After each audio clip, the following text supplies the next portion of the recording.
Hi guys, Jangro here, and welcome to episode 11 of this Valhelsia Enhanced Vanilla hardcore playthrough. In this episode, we are going to get back into the tech stuff. We're going to do some better automation of our inscriber. We're going to look at some external storage, an importer, different ways to interface with our Applied Energistics storage system. Autocrafting. That's the big thing in this episode, is setting up autocrafting, looking at cables and channels, all to get a nice basic AE2 storage and autocrafting system that we can expand upon. We'll also take a look at our base. You can see we've done some work on it. And yeah, so stick around. Okay, so let's take a look at our basic ME system from Applied Energistics. This is what I'd kind of consider a basic getting started AE2 system. Last time we set up a ME crafting terminal with the ME controller and the drive. I've replaced the regular Fluix cable with smart cable. We'll explain that in a minute. Our accelerator still over here. We tucked the charger over here in the corner. It just needs to sit on some power. And here we've expanded our inscriber system. Remember last time we automated a single inscriber by flipping it on its side with a wrench, which allows us to put hoppers on the top and the bottom, so we can pull out from the bottom, but only when it's flipped on its side. Now we do that with a Certus quartz wrench. If you just right click on an inscriber with the wrench, it rotates it 90 degrees and you can keep flipping it around like that. But with an inscriber on its side, now this output is now on the bottom and this insert is now the top. And so then we can have a hopper going into the top and a hopper coming out the bottom. And now these two sides are fed from the sides, all of which we can access with a hopper. So this inscriber has the calculation press, which requires Certus quartz. This one has a logic press, which requires gold. And this one has an engineering press, which requires diamonds. And I've got these hoppers locked right now with a redstone signal, so we can just do a big demo of it. Over here is the silicon press. Similarly, it's rotated again on its side with a hopper feeding silicon into it, which will then be processed by the silicon press and create printed silicon. And this is the final processing in creating these processors. The silicon comes in from this side. Again, this one's rotated. Redstone comes in from up here, which is what we need in the middle of this inscriber that we're creating processors for. And over here, all three of these printed circuit types come through this pipe, which pipes don't interact directly with inscribers. It's just not compatible. So we have hoppers in between, but this allows us to go up a level and feed a hopper. So we can go actually over and up one. Without the pipe, we'd have to build this entire second stage down below the floor. So this keeps it nice and clean. So let's flip the switch and watch it work. We're going to see all these three types of things funnel in, and they're getting processed. And now they're all going to feed out into this hopper right here, which is acting as a buffer. We've got lots of things buffering up in here, and it goes into this left side of this rotated inscriber. The redstone's coming in here from the top, and the silicon is getting processed and buffered in this one.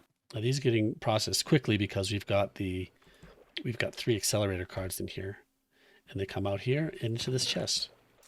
And this here is a fully automated processor system without any autocrafting. It's what got me to this point, allowed me to, as you can see, just create a whole bunch of these different processors without having to manually put things in and out of these inscribers. This is the basis of this system that we're going to automate even further with autocrafting. Now, before we get into autocrafting, which is all that stuff over there, let's take a quick look at how we can more easily automate getting these things into our recipes in our ME network. Now, I could have been carrying these things over, dropping them in the network so that they're available for recipes in here. And if we look at processors, engineering, logic, and calculation, you can see there aren't any in here. So I need to carry those over. But there's another way to do this, which is with this storage bus. Now, a storage bus is a component that allows you to take any storage, like a chest, and add it to the network basically as a disk drive. And we'll use it as a drive. So that these here are all these drives in the ME drive. I can turn this emerald chest into a drive as well with this storage bus. So we stick it right here. And now it is treating this chest as storage for our network. And now if we go over to our crafting terminal, we can see these processors in here now. And if I take these out, they've been removed from here. Now, because this is external storage, it will be used for storage if I put things into the network, unless I configure it with filters. So I can tell it to only act on these filters in here, and I can set the filtered operations to filter on insertion only or on insert and extract. So now if I have this filtered on insertion only, it will only take things from the network. If I put these things in the network, they will actually go into here. There were 25 there before. And likewise, if I put something in here, it's filtering on insertion only. So it will not filter on extracting. And so I should see this scythe in here. This is the one I just put into that chest. And if I take it out, now it's gone. Now this isn't the only way to get stuff into the network from a chest like this. We can also use an import bus, which will actually pull things from that chest and put them into the network and store them on a network drive, which is another way to do it. So especially if you're using machines like a furnace that you can't use as storage, you use an import bus to pull the contents from that furnace into the network. But I've got this chest here, might as well use this for some storage. Okay, now let's use that import bus as an example of autocrafting, and we'll take a look at autocrafting next. So in the crafting terminal, the view, you can view stored items, craftable, and both. So if we look at craftable, I've already got a bunch of recipes created. So I can make a pattern provider, I can make a 64K storage component, a 64K storage cell, and any of these other things that I've got recipes for. And we'll make a recipe next. But let's craft a 64K item storage cell. Now, if we want to make one of these, we just click next. Let's see what happens if we try to make 10 of them. Now, it tells us how many of each of the ingredients it needs. And so we're going to need to craft 270 1K storage components, which needs 1,000 redstone dust. So it tells us what's needed and it tells us what's missing. It also tells us if there are any crafting CPUs, and there are none because it needs too many bytes to do this operation. Because we've actually got two 4K crafting storage, which just isn't enough to do that recipe. So in order to do autocrafting, you need crafting storage, and we've got two 4K crafting storage and crafting monitors on top, which just tells you what it's doing. So we can craft two things at the same time because we've got two 4K crafting storage units. Now over here are the molecular assemblers, which are kind of the electronic crafting tables, and the pattern providers are where the patterns go. So we've got, all these patterns that you saw in my crafting terminal are actually sitting right here. And if we pull this thing out, it's a pattern and they go in there. And we've got 3 of these here. Here's the 64K storage cell recipe. And it's going to use one of these molecular assemblers to build it once we tell it to go. So we couldn't build 10, but we should be able to build 1. And we've got everything we need to build 1. Now it says we can choose a crafting CPU or let it be automatic. It doesn't matter. And if we click start, quickly take a look down here, we can see it going through building all these things. It's actually it's this molecular assembler in the back, and it was using these 2 assemblers to build probably the 3. We just couldn't see that one. It happened very quickly. And now if we go back and look, we should have, we have a storage cell, which we can put in our disk drive. Now, I've already made several more 64K storage cells, so we've got a lot of storage, not nearly enough, but we can expand on that as we go. So now to make patterns, we use this pattern encoding terminal, and we have blank patterns, and you put them right here. And then you basically treat this like a crafting table, but instead of making the item, you just make a pattern for it. And we want to make a pattern for the import bus, which is a pretty simple pattern. We've already got patterns for these annihilation core and the sticky piston. So that's good news. And we just click that arrow, and now we have a crafting pattern for this. And now it needs to go into one of our pattern providers. However, all our pattern providers are full. So we need to add another one. Just do one. I've been storing some stuff over here. We can put a couple more molecular assemblers here too. So we've kind of got this grid thing here where these pattern providers are sharing the molecular assemblers, which is a pretty common setup.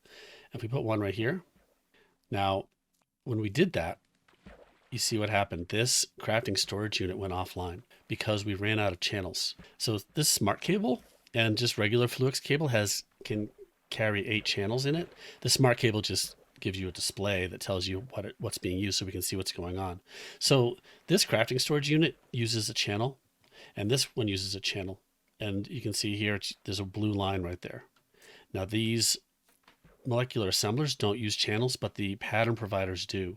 So now by the time we're over here, we're using 5 channels. There's 4 dark blue lines and 1 lit up line. That's a total of 5, which is 4 pattern providers and this crafting storage.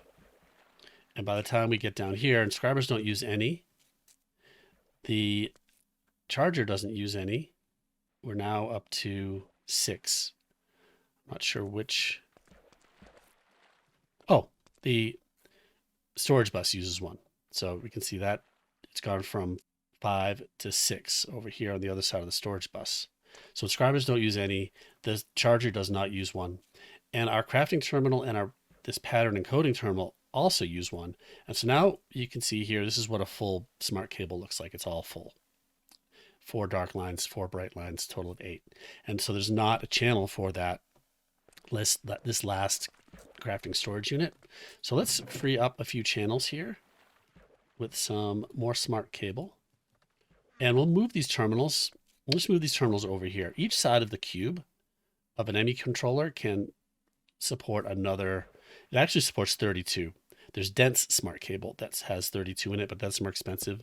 So we're going to add something here. So we'll just put those there, break these 2 things, and we'll put them up here. We'll put the crafting terminal right here and the encoding terminal right here. And now we've got 7 channels used. That's because the crafting storage unit was able to go online and it took that 1 channel. So now we've got 7 channels used over here. And we can put 1 more assembler on here. And we can actually put 1 more pattern provider because we've got 1 for each channel. Let's just tuck this right in here. That's still online, but now we've maxed out our smart cable down this run. Okay, so now we have a place for our, if I hold shift, you can see what the pattern's for. We've got a place for our pattern, which is right here. And now we can make an import bus in our crafting terminal. Now there's an import bus here. We can craft 1. It's gonna be really quick. There, didn't even have time to look. So now we have an import bus.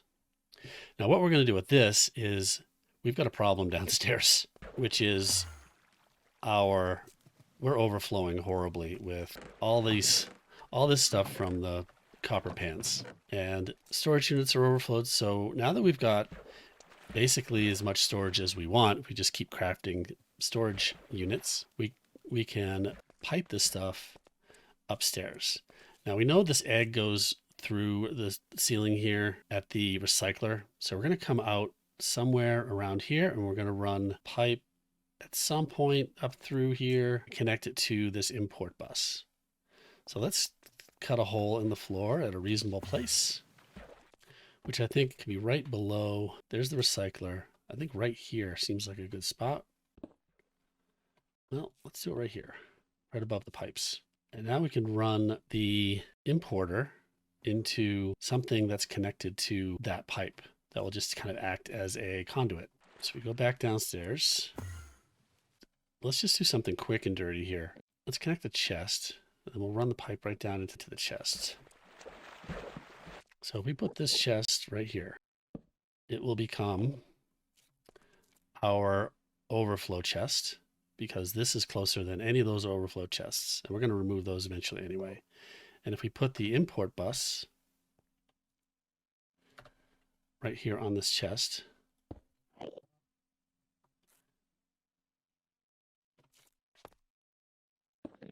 and we run cable up through the ceiling,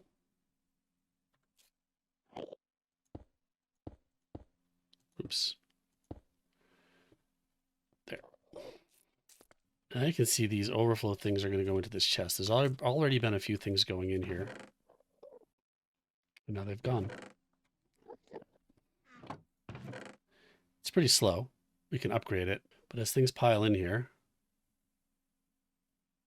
see, we can put acceleration carts. If we put iron in here, see they go away. Chicken nuggets, bones.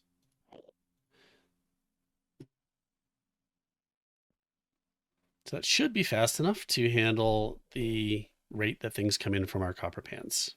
And now we've got an import chest for our system. It's now back up here. If we look in our crafting terminal and look up clay, we can see that our clay is just piling up. We are going to fill up our storage units with these, so we're just going to have to keep adding to our storage. So you'll see a green one down there, so we're okay. We'll continue to expand our storage, try to stay ahead of it. Something we can do is we can compact some of this stuff. So if we turn a bunch of these clay balls into clay, now we've cut usage by 1/4. It's going to continue to fill up like that. So the last thing we're going to take a look at here is this pattern access terminal.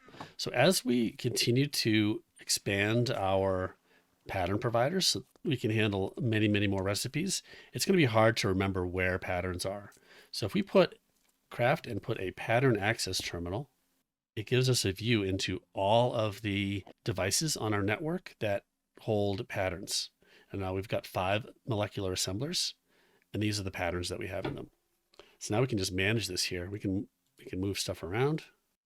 So we can create a huge bank of pattern providers and molecular assemblers that we don't actually even need to get access to. So we can just kind of build this right up into the ceiling or whatever and not have to actually touch them. All right, we've got a pretty solid auto crafting setup here with our 5 pattern providers, a couple of crafting storage units. We're going to turn this whole Inscriber setup into auto crafting. We'll do that next time. We'll also expand our storage. We do ultimately need to move all this stuff up here.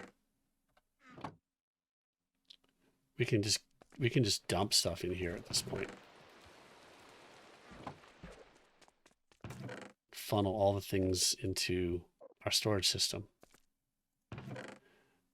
Now, it's possible this is going to get backed up because it's pretty slow.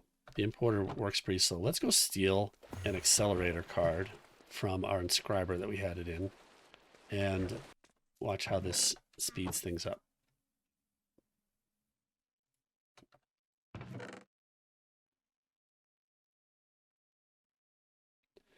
So that will easily keep ahead of the inflow from our pans. I've also been kind of working on our base a little bit here. I like building a base out of this hillside. So we've got this room. I don't know what we're going to do with it yet. I just kind of did the framework. Obviously, we're going to change the stone, clean up outside here. But this is a pretty nice. It's a pretty nice setup. We're also going to build up from here. There's our power source. We're going to need to also expand our power. Then we're going to build up from here because this room is very full. Maybe run some more of our Applied Energistics machines and starting on our Tech Reborn machines in earnest. And we'll do that. I think we'll do that upstairs from here. So by next time, we'll have that all expanded and we'll dig into some more auto crafting with Inscribers and maybe some Tech Reborn. Just take a quick look around, see where we're going to go with all this stuff. So we're turning this hill into a base. If we run outside, you can kind of see here that our base is turning in. This hillside is turning into our base, and we've got a framework set up.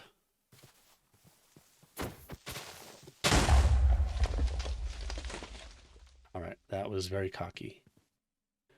We've got kind of the framework set up for that floor right there.